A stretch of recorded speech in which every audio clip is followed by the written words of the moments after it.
আসসালামু আলাইকুম রহমতুল্লাহ।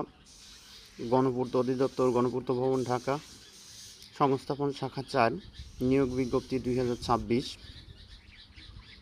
13 থেকে 20তম গ্রেডভুক্ত বাংলাদেশি স্থায়ী নাগরিকদের পুরুষ অথবা মহিলা নিয়োগ বিজ্ঞপ্তি। স্টেনোগ্রাফার, কম্পিউটার অপারেটর 13তম গ্রেড 6টি।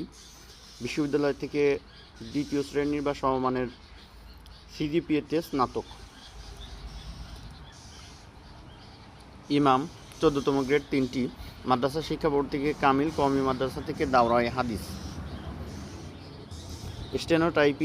Stenotypist cum computer operator grade 14 6টি। স্বীকৃত বিশ্ববিদ্যালয় থেকে ন্যূনতম দ্বিতীয় শ্রেণী বা সমমানের সিজিপিএতে স্নাতক।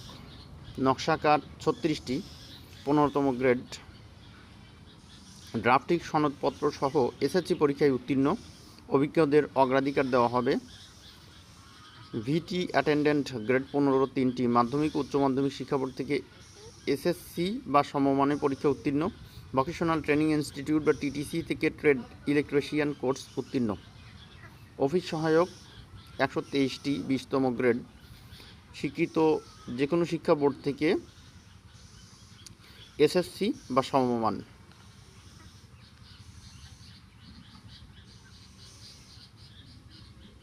আবেদনকারী বয়স নির্ধারণ করা হবে 1 আগস্ট 2026। বিভাগীয় প্রার্থীদের ক্ষেত্রে 40 বছর বয়স পর্যন্ত শিথিলযোগ্য।